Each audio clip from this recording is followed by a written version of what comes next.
Ahora sí. Bien, la ley de Coulomb expresa una relación entre dos cargas y establece que siempre y cuando dos cargas estén interactuando o estén a ciertas distancias, entre ellas se va a producir o se va a generar cierta fuerza que puede ser de repulsión o puede ser de atracción. Claro, si las dos cargas son positivas, si las dos cargas son positivas, entonces las fuerzas de qué serían, de atracción o de repulsión.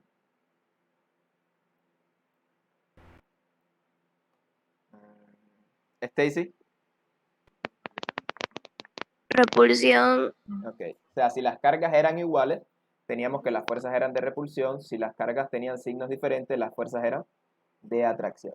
Vean que las fuerzas que se generan en la partícula 1, o sea, en la carga 1 y en la carga 2, le habíamos puesto nombre, ¿no? Por ejemplo, si las dos cargas son iguales, aquí tenemos que se genera una fuerza. ¿Cómo le llamamos a esta fuerza? ¿F qué? F2, 1. No. F1, 1, 2. 2. Es la No me fuerza grites. de la partícula 1 sobre la partícula 2. Y lo mismo se origina en esta carga 1, ¿no? O sea, esta es la fuerza de la partícula 2 sobre la partícula 1. Y vamos a ver que ambas fuerzas son fuerzas de acción y reacción. O sea, son fuerzas que están, que por lo general van a estar en sentido contrario, pero tienen exactamente la misma magnitud. ¿Bien? Están en sentido contrario, pero tienen la misma magnitud. ¿Y cómo podemos calcular esa fuerza? ¿Cómo podemos calcular la magnitud de esa fuerza? Bueno, la podemos calcular con la ley de Coulomb. Que la ley de Coulomb lo que establece es que siempre y cuando las partículas estén interactuando en un medio, ya sea el aire o el vacío, vamos a tener que es K, constante de proporcionalidad, Q1 por Q2 sobre la distancia que separa a las dos partículas. Vamos a suponer que sea R, vamos a llamarle R, elevado al cuadrado. ¿Ok? Habíamos visto que esta es la ley de Coulomb y se utiliza para calcular las fuerzas de acción, de repulsión o de atracción que se originan entre dos partículas. Habíamos quedado en que esa K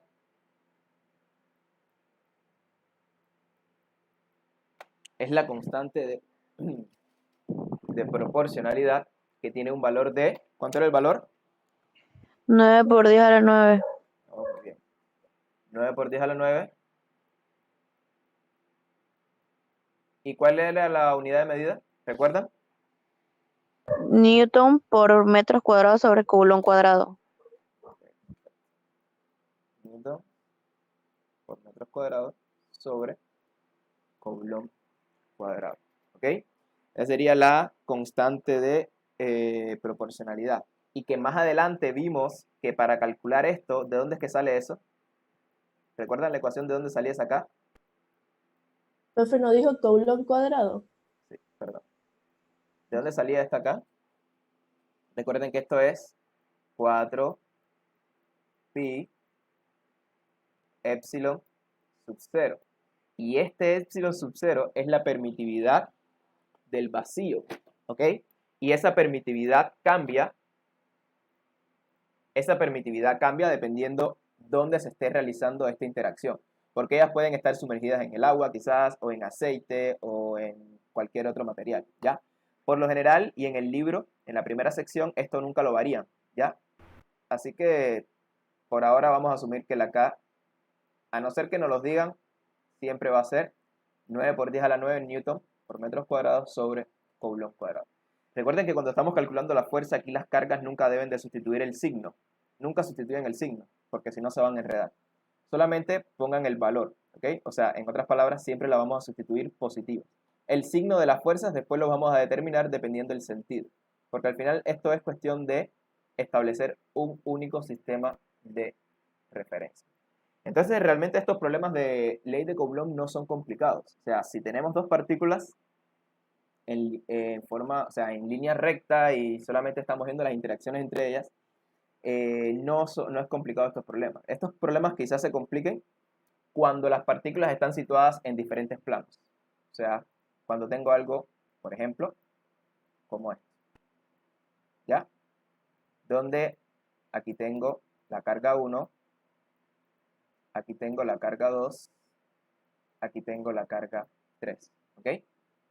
Por ejemplo, si yo quisiera calcular, bueno, vamos a suponer que esta es negativa, positiva y negativa. ¿Ya?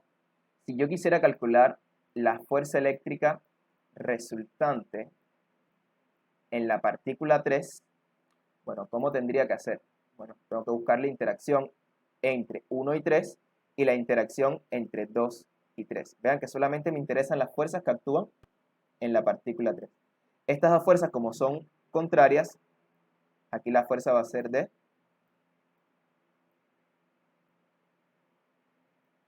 atracción. A esta fuerza vamos a llamarle F1, 3. Es la fuerza de la carga 1 sobre la carga 3. Y por otra parte tenemos estas otras dos cargas que como son de signo igual, entonces se repelen. O sea que sería hacia acá. Y a esta voy a llamarle F2, 3. Y esto es lo máximo que se pueden complicar este tipo de problemas de ley de Coulomb. ¿Y por qué se complican? Porque para yo buscar la fuerza resultante, 3, vean que como estoy trabajando con fuerzas, la fuerza es un vector. ¿Okay? Entonces no basta con simplemente sumar estos dos valores, a pesar de que los pueda calcular. Aquí yo tengo que tener en cuenta que esto es una suma vectorial. Es una suma vectorial. Entonces, como es una suma vectorial, por lo general lo que utilizamos aquí es el método de las componentes,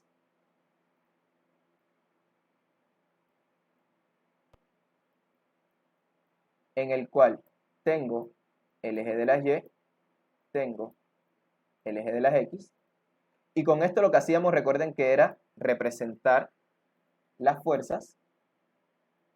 Por ejemplo, esta sería F2, 3,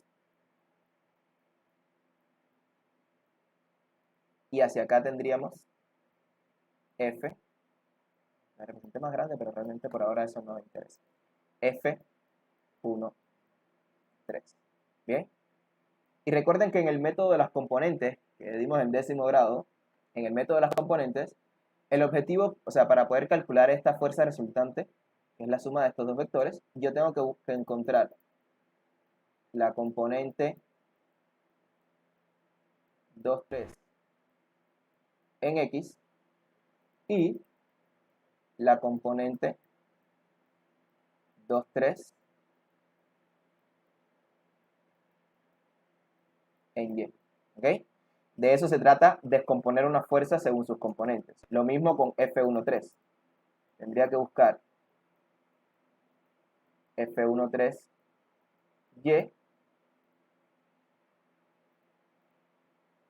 y tendría que buscar F1, 3 X. ¿Ok? Bueno, luego que tenía ya las componentes, entonces yo tenía que buscar la resultante, vamos a llamarle de otra forma, vamos a llamarle simplemente resultante en X y resultante en Y. ¿Ok? Entonces en la resultante en X sería todas las fuerzas que me quedaron en el eje X. Si están en el sentido de las X, las pongo positivas. O sea que en este caso, F2, 3X sería positiva. Y F1, 3X sería negativa porque está en sentido contrario. Lo mismo en el eje de las Y. Bueno, en este caso, como las dos van hacia arriba, las dos serían positivas. F2, 3Y más F1, 3. Después que tenga el resultado de la componente en X y la componente en Y, bueno, finalmente puedo calcular la magnitud de la fuerza resultante en el punto 3 aplicando un Pitágoras, que sería la resultante en x al cuadrado más la resultante en y al cuadrado. Y con eso ya tenía, o sea, con eso ya tendría lo que era la magnitud, ¿ok? La magnitud. Pero como es un vector, recuerden que no solamente tengo que dar la magnitud, también tengo que dar el ángulo. Y el ángulo lo obtenía con la función inversa de la tangente.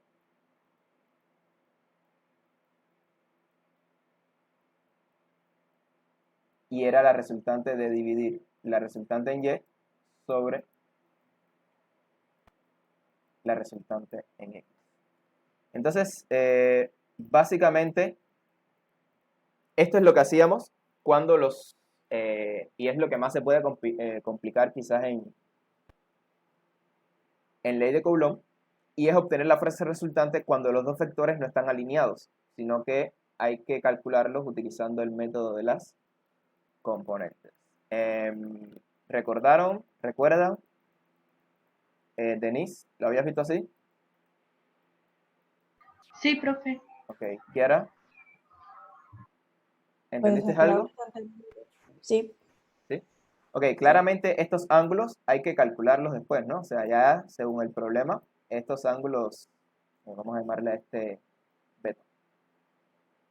Estos ángulos ya salen por los datos del problema, al igual que las distancias, ¿no? Esto solamente lo puse de forma general. Ok, eso es en cuanto a ley de... Ok, ya se va a acabar la clase. Eso es en Profe, pero cuanto... los ángulos afectan el resultado. Sí, por supuesto. Recuerda que para tú poder calcular F13X, o sea, la componente en X de esta de aquí, primero, esto es como si fuera un triángulo rectángulo, ¿ya? Donde F13 hace función de hipotenusa, F13X sería un cateto y F13Y sería el otro cateto. Recuerden que esto de aquí es exactamente lo mismo de aquí, ¿ya? Por lo tanto, para tú calcular, por ejemplo, este cateto, que es el cateto adyacente, recuerda que lo puedes hacer con coseno, ¿no? Por ejemplo, si este ángulo fuera beta, esto sería coseno de beta, es cateto adyacente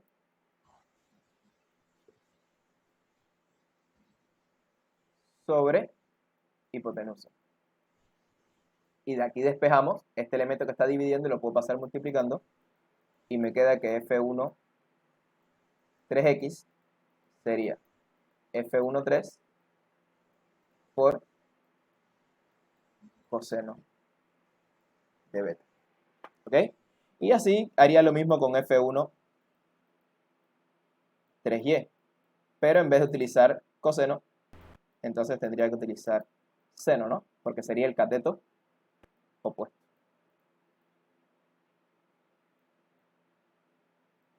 ¿Ok?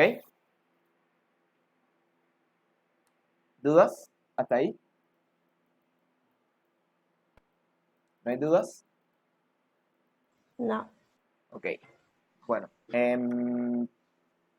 para los ejercicios de este tema, quizás les voy a dejar ejercicios un poco más complicados que los que vimos en las clases, ¿no? El objetivo es que ustedes afiancen bien su conocimiento, así que como aquí no tienen duda, vamos a quizás dejar un poco de problemas más profundos. Déjenme ver si da tiempo. Creo que sí va a dar tiempo.